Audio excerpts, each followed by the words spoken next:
S, ಇದೇ ವಿಚಾರಕ್ಕೆ ಸಂಬಂಧಪಟ್ಟಂತೆ ನಮ್ಮ ಬೆಳಗಾವಿ ಪ್ರತಿನಿಧಿ ಮೈಲಾರಿ ಪಟಾತ್ ನಮ್ಮ ಜೊತೆ ನೇರ ಸಂಪರ್ಕದಲ್ಲಿದ್ದಾರೆ. ಈ ವಿಚಾರಕ್ಕೆ ಸಂಬಂಧಪಟ್ಟಂತೆ ಹೆಚ್ಚಿನ ಡೀಟೇಲ್ಸ್ ಅನ್ನು ನೀಡ್ತಾ ಹೋಗ್ತಾರೆ.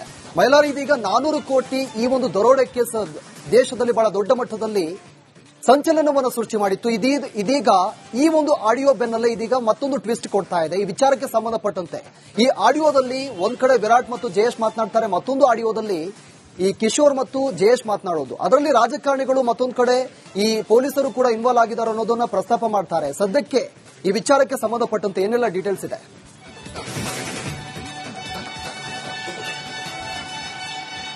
ಖಂಡಿತ ಪ್ರವೀಣ್, ಪ್ರಮುಖವಾಗಿ ದೇಶದ ಅತಿ ದೊಡ್ಡ ರಾಬರಿ ಪ್ರಕರಣ ಏನು ಬೆಳಗಾವಿಯಲ್ಲಿ ನಡೆದಿತ್ತು.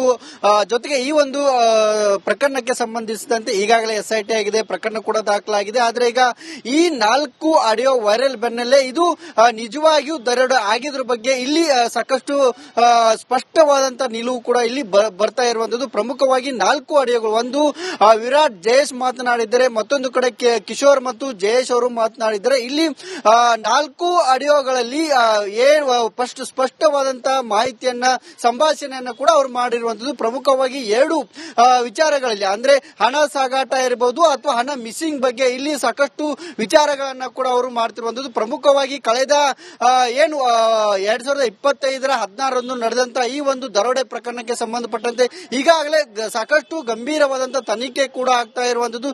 ಸದ್ಯ ಈ ಒಂದು ಹಣವನ್ನ ಸಾಗಾಟದ ಹೊಣೆಯನ್ನ ಹೊತ್ತಂತ ವಿರಾಟನೇ ಇದನ್ನ ದರೋಡೆಯನ್ನ ಮಾಡಿದ್ನ ಅನ್ನೋದ್ರ ಬಗ್ಗೆ ಕೂಡ ಸಾಕಷ್ಟು ಅನುಮಾನಗಳು ಕೂಡ ಇರುವಂತದ್ದು. ಸದ್ಯ ಆತನ ಹುಡುಗರು ಇದನ್ನ, ಅಂದ್ರೆ ಈ ಹಣವನ್ನ ಸಾಗಾಟದ ಹೊಣೆಯನ್ನ ಹೊತ್ತಿದ್ರು. ಸದ್ಯ ಇದರ ಹಿಂದೆ ರಾಜಕಾರಣಿಗಳಿರ್ಬೋದು ಅಥವಾ ಕರ್ನಾಟಕದ ಪೊಲೀಸರು ಇದ್ರು ಅನ್ನೋ ಒಂದು ಸಂಭಾಷಣೆ ಆಡಿಯೋದಲ್ಲಿ ಇರುವಂತಹ, ವೈರಲ್ ಆಗಿರುವಂತಹ ಆಡಿಯೋದಲ್ಲಿ ಕೂಡ ಇರುವಂತದ್ದು. ಇದರ ಸಪೋರ್ಟ್ಗಾಗಿ ಕರ್ನಾಟಕದ ಪೊಲೀಸರು ಇದ್ರು ಕೂಡ ಅದು ಎಲ್ಲಿ ಹೋಯ್ತು ಅನ್ನೋ ಒಂದು ಮಾತನ್ನ ಕೂಡ ಇಲ್ಲಿ ಆಡಿಯೋದಲ್ಲಿ ಕೇಳಬಹುದು. ಜೊತೆಗೆ ಗುಜರಾತ್ ಮೂಲದ ಆಶ್ರಮ್, ಗುಜರಾತ್ನ ಅಹಮದಾಬಾದ್ ನಲ್ಲಿ ಇರುವಂತಹ ಮುಖ್ಯ ಆಶ್ರಮದ ಒಂದು ಹೆಸರು ಕೂಡ ಇಲ್ಲಿರುವಂತದ್ದು. ಅಂದ್ರೆ ಆಶ್ರಮ ಅನ್ನೋ ನಿಟ್ಟಿನಲ್ಲಿ ಒಂದು ಮಾತುಕತೆಯನ್ನ ಕೋಡ್ವರ್ಡ್ ನಲ್ಲಿ ಮಾತನಾಡಿದ್ದಾರೆ. ಜೊತೆಗೆ ಆ ಒಂದು ಆಶ್ರಮದಲ್ಲಿ ಪ್ಯಾಕಿಂಗ್ ಮಾಡಬೇಕು, ಹಣವನ್ನ ಪ್ಯಾಕಿಂಗ್ ಮಾಡಬೇಕು, ಅಲ್ಲಿಂದ ಶಿಫ್ಟ್ ಮಾಡಬೇಕು ಅನ್ನೋ ನಿಟ್ಟಿನಲ್ಲಿ ಕೂಡ ಇಲ್ಲಿ ಚರ್ಚೆ ಕೂಡ ಆಗಿರುವಂತದ್ದು. ಜೊತೆಗೆ ಈ ಒಂದು ಹಣದ ಹಿಂದೆ ಗುಜರಾತ್ ಮೂಲದ ಒಬ್ಬ ದೊಡ್ಡ ರಾಜಕಾರಣಿ ಇದ್ದಾನೆ.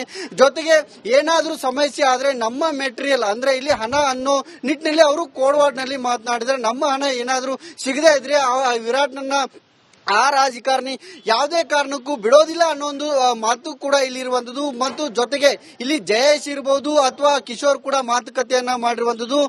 ಜಯೇಶ್, ನಾನು ಯಾವುದೇ ಕಾರಣಕ್ಕೂ ಇಲ್ಲಿ ಮೇನ ಪ್ರಮುಖ ಪಾತ್ರದಲ್ಲಿ ನಾನು ಇನ್ವೆಸ್ಟರ್ ಇದ್ದೇನೆ, ನನ್ನನ್ನು ಬಿಡುಗಡೆ ಮಾಡಿ ಅನ್ನೋ ಒಂದು ಮಾತನ್ನ ಕೂಡ ಹೇರುವಂತದ್ದು. ಹಾಗಾಗಿ ಈ 400 ಕೋಟಿ ಹಣ ನಿಜವಾಗ್ಲೂ ಕಿಶೋರ್ ಇತ್ತ ಅನ್ನೋದ್ರ ಬಗ್ಗೆ ಕೂಡ ಇಲ್ಲಿ ಮತ್ತೆ ಅನುಮಾನಗಳು ಸ್ಟಾರ್ಟ್ ಆಗ್ತಿರುವಂತದ್ದು. ಜೊತೆಗೆ ಈ ಹಣ ಏನಾದ್ರೂ ಗುಜರಾತ್ ಮೂಲದ ರಾಜಕಾರಣದಿಂದ ಇತ್ತ ಅನ್ನೋದು ಈ ಒಂದು ಆಡಿಯೋದಿಂದ ಕೂಡ ಇಲ್ಲಿ ಮತ್ತೆ ಅನುಮಾನಗಳು ಹುಟ್ಟೋಕೆ ಸಾಧ್ಯ ಆಗುತ್ತೆ. ಜೊತೆಗೆ ಈ 3-4 ಜನ ಏನಿದ್ದಾರೆ ಇವರೆಲ್ಲರೂ ಕೂಡ ಮೀಡಿಯೇಟರ್ಗಳಾಗಿದ್ರ, ಅಂದ್ರೆ ಮಧ್ಯವರ್ತಿಗಳಾಗಿ ಈ ಹಣ ಸಾಗಾಟದ ದಂಧೆಯಲ್ಲಿ ಇವರೆಲ್ಲರೂ ಕೂಡ ಕೈ ಜೋಡಿಸಿದ್ರ ಅನ್ನೋದು ಕೂಡ ಇಲ್ಲಿ ಸ್ಪಷ್ಟವಾಗುತ್ತೆ. ಜೊತೆಗೆ 150 ನಾನು ಖರ್ಚನ್ನ ಮಾಡಿದ್ದೇನೆ, 200 ನನಗೆ ಕೊಡಿ ಅನ್ನೋ ನಿಟ್ಟಿನಲ್ಲಿ ಕೋಡ್ವರ್ಡ್ ರೀತಿಯಲ್ಲಿ ಒಂದು ಮಾತುಕತೆ ಆಗುತ್ತೆ. ಜೊತೆಗೆ 170 ಕೋಟಿ ಹಣ ಇದೆ, ಅದರಲ್ಲಿ ನನಗೆ 10% ಲಾಭ ಆಗುತ್ತೆ, 2,000 ಕೋಟಿ ಪ್ಯಾಕಿಂಗ್ ಮಾಡ್ತೀವಿ ಅನ್ನೋ ನಿಟ್ಟಿನಲ್ಲಿ ಸಾಕಷ್ಟು ವಿಚಾರಗಳನ್ನ ಕೂಡ ಈ 4 ಪ್ರತ್ಯೇಕವಾಗಿರುವಂತಹ ಆಡಿಯೋಗಳಲ್ಲಿ ಇವರು ಮಾತನಾಡಿದ್ರೆ. ಹಾಗಾಗಿ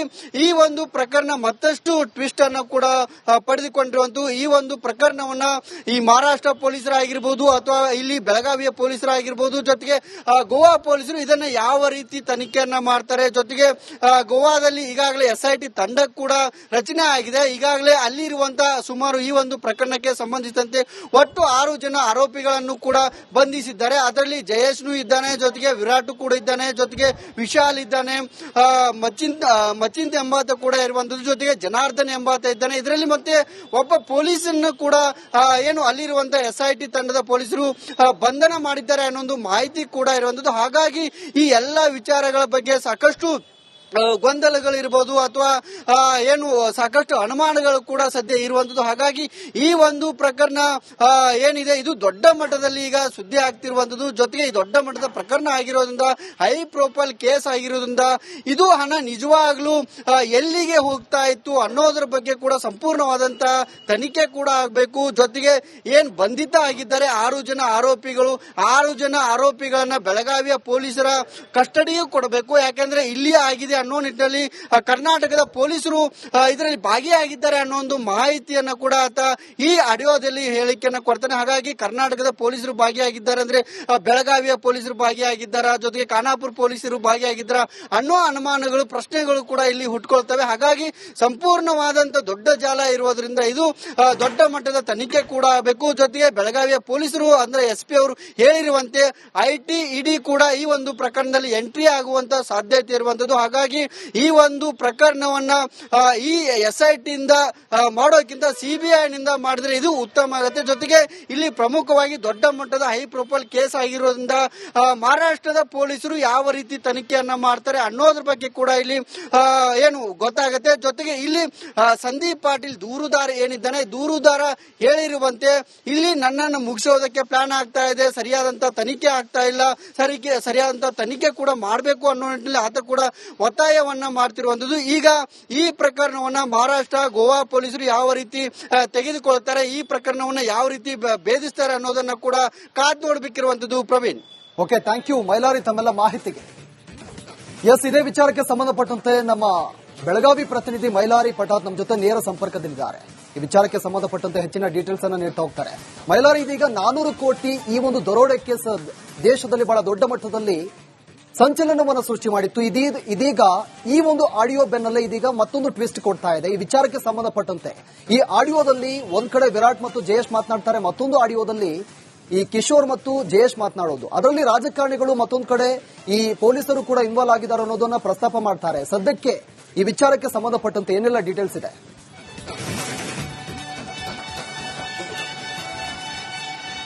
ಖಂಡಿತ ಪ್ರವೀಣ್, ಪ್ರಮುಖವಾಗಿ ದೇಶದ ಅತಿ ದೊಡ್ಡ ರಾಬರಿ ಪ್ರಕರಣ ಏನು ಬೆಳಗಾವಿಯಲ್ಲಿ ನಡೆದಿತ್ತು.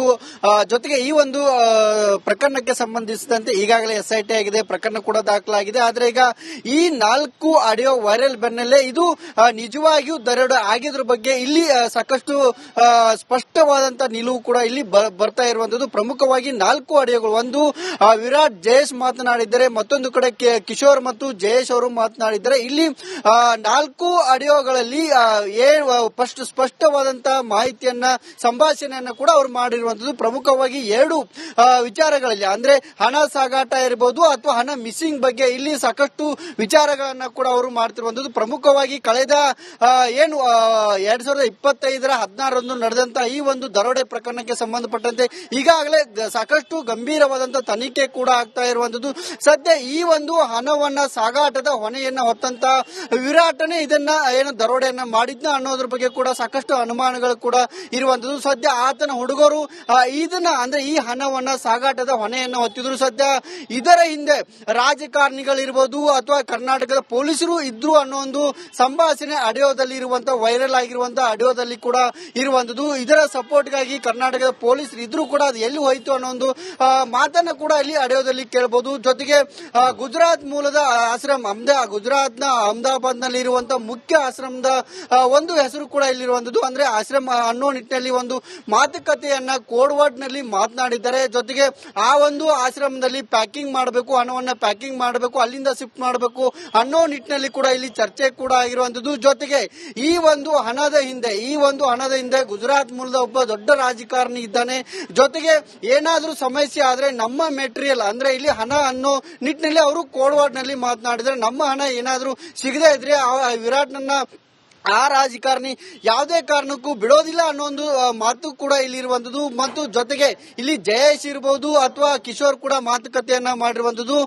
ಜಯೇಶ್, ನಾನು ಯಾವುದೇ ಕಾರಣಕ್ಕೂ ಇಲ್ಲಿ ಮೇನ ಪ್ರಮುಖ ಪಾತ್ರದಲ್ಲಿ ನಾನು ಇನ್ವೆಸ್ಟರ್ ಇದ್ದೇನೆ, ನನ್ನನ್ನು ಬಿಡುಗಡೆ ಮಾಡಿ ಅನ್ನೋ ಒಂದು ಮಾತನ್ನ ಕೂಡ ಹೇರುವಂತದ್ದು. ಹಾಗಾಗಿ ಈ 400 ಕೋಟಿ ಹಣ ನಿಜವಾಗ್ಲೂ ಕಿಶೋರ್ ಇತ್ತ ಅನ್ನೋದ್ರ ಬಗ್ಗೆ ಕೂಡ ಇಲ್ಲಿ ಮತ್ತೆ ಅನುಮಾನಗಳು ಸ್ಟಾರ್ಟ್ ಆಗ್ತಿರುವಂತದ್ದು. ಜೊತೆಗೆ ಈ ಹಣ ಏನಾದ್ರೂ ಗುಜರಾತ್ ಮೂಲದ ರಾಜಕಾರಣದಿಂದ ಇತ್ತ ಅನ್ನೋದು ಈ ಒಂದು ಆಡಿಯೋದಿಂದ ಕೂಡ ಇಲ್ಲಿ ಮತ್ತೆ ಅನುಮಾನಗಳು ಹುಟ್ಟೋಕೆ ಸಾಧ್ಯ ಆಗುತ್ತೆ. ಜೊತೆಗೆ ಈ ಏನು 3-4 ಜನ ಏನಿದ್ದಾರೆ ಇವರೆಲ್ಲರೂ ಕೂಡ ಮೀಡಿಯೇಟರ್ಗಳಾಗಿದ್ರ, ಅಂದ್ರೆ ಮಧ್ಯವರ್ತಿಗಳಾಗಿ ಈ ಹಣ ಸಾಗಾಟದ ದಂಧೆಯಲ್ಲಿ ಇವರೆಲ್ಲರೂ ಕೂಡ ಕೈ ಜೋಡಿಸಿದ್ರ ಅನ್ನೋದು ಕೂಡ ಇಲ್ಲಿ ಸ್ಪಷ್ಟವಾಗುತ್ತೆ. ಜೊತೆಗೆ 150 ನಾನು ಖರ್ಚನ್ನ ಮಾಡಿದ್ದೇನೆ, 200 ನನಗೆ ಕೊಡಿ ಅನ್ನೋ ನಿಟ್ಟಿನಲ್ಲಿ ಕೋಡ್ವಾಡ್ ರೀತಿಯಲ್ಲಿ ಒಂದು ಮಾತುಕತೆ ಆಗುತ್ತೆ. ಜೊತೆಗೆ 170 ಕೋಟಿ ಹಣ ಇದೆ, ಅದರಲ್ಲಿ ನನಗೆ 10% ಲಾಭ ಆಗುತ್ತೆ, 2,000 ಕೋಟಿ ಪ್ಯಾಕಿಂಗ್ ಮಾಡ್ತೀವಿ ಅನ್ನೋ ನಿಟ್ಟಿನಲ್ಲಿ ಸಾಕಷ್ಟು ವಿಚಾರಗಳನ್ನ ಕೂಡ ಈ 4 ಪ್ರತ್ಯೇಕವಾಗಿರುವಂತಹ ಆಡಿಯೋಗಳಲ್ಲಿ ಇವರು ಮಾತನಾಡಿದ್ರೆ. ಹಾಗಾಗಿ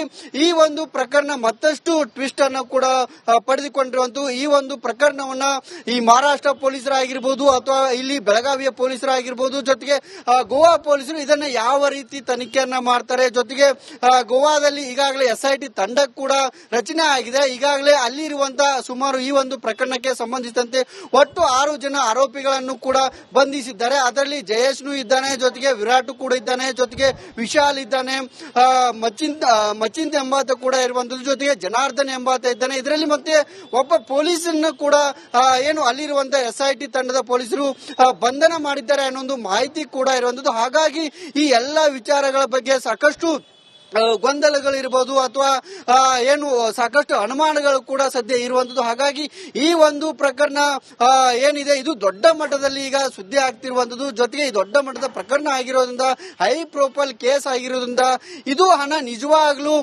ಎಲ್ಲಿಗೆ ಹೋಗ್ತಾ ಇತ್ತು ಅನ್ನೋದ್ರ ಬಗ್ಗೆ ಕೂಡ ಸಂಪೂರ್ಣವಾದಂತಹ ತನಿಖೆ ಕೂಡ ಆಗಬೇಕು. ಜೊತೆಗೆ ಏನ್ ಬಂಧಿತ ಆಗಿದ್ದಾರೆ 6 ಜನ ಆರೋಪಿಗಳು, 6 ಜನ ಆರೋಪಿಗಳನ್ನ ಬೆಳಗಾವಿಯ ಪೊಲೀಸರ ಕಸ್ಟಡಿಗೂ ಕೊಡಬೇಕು. ಯಾಕೆಂದ್ರೆ ಇಲ್ಲಿ ಆಗಿದೆ ಅನ್ನೋ ನಿಟ್ಟಿನಲ್ಲಿ ಕರ್ನಾಟಕದ ಪೊಲೀಸರು ಇದರಲ್ಲಿ ಭಾಗಿಯಾಗಿದ್ದಾರೆ ಅನ್ನೋ ಒಂದು ಮಾಹಿತಿಯನ್ನ ಕೂಡ ಆತ ಈ ಆಡಿಯೋದಲ್ಲಿ ಹೇಳಿಕೆಯನ್ನು ಕೊಡ್ತಾನೆ. ಹಾಗಾಗಿ ಕರ್ನಾಟಕದ ಪೊಲೀಸರು ಭಾಗಿಯಾಗಿದ್ದಾರೆ ಅಂದ್ರೆ ಬೆಳಗಾವಿಯ ಪೊಲೀಸರು ಭಾಗಿಯಾಗಿದ್ದಾರ, ಜೊತೆಗೆ ಖಾನಾಪುರ ಪೊಲೀಸರು ಭಾಗಿಯಾಗಿದ್ದಾರ ಅನ್ನೋ ಅನುಮಾನಗಳು, ಪ್ರಶ್ನೆಗಳು ಕೂಡ ಇಲ್ಲಿ ಹುಟ್ಕೊಳ್ತವೆ. ಹಾಗಾಗಿ ಸಂಪೂರ್ಣವಾದಂತ ದೊಡ್ಡ ಜಾಲ ಇರೋದ್ರಿಂದ ಇದು ದೊಡ್ಡ ಮಟ್ಟದ ತನಿಖೆ ಕೂಡ ಆಗಬೇಕು. ಜೊತೆಗೆ ಬೆಳಗಾವಿಯ ಪೊಲೀಸರು ಅಂದ್ರೆ SP ಅವರು ಹೇಳಿರುವಂತೆ IT ED ಕೂಡ ಈ ಒಂದು ಪ್ರಕರಣದಲ್ಲಿ ಎಂಟ್ರಿ ಆಗುವಂತ ಸಾಧ್ಯತೆ ಇರುವಂತದ್ದು. ಹಾಗಾಗಿ ಈ ಒಂದು ಪ್ರಕರಣವನ್ನ ಈ SIT ಇಂದ ಮಾಡೋಕ್ಕಿಂತ CBI ನಿಂದ ಮಾಡಿದ್ರೆ ಇದು ಉತ್ತಮ ಆಗುತ್ತೆ. ಜೊತೆಗೆ ಇಲ್ಲಿ ಪ್ರಮುಖವಾಗಿ ದೊಡ್ಡ ಮಟ್ಟದ ಹೈ ಪ್ರೊಫೈಲ್ ಕೇಸ್ ಆಗಿರೋದ್ರಿಂದ ಮಹಾರಾಷ್ಟ್ರದ ಪೊಲೀಸರು ಯಾವ ರೀತಿ ತನಿಖೆಯನ್ನ ಮಾಡ್ತಾರೆ ಅನ್ನೋದ್ರ ಬಗ್ಗೆ ಕೂಡ ಇಲ್ಲಿ ಏನು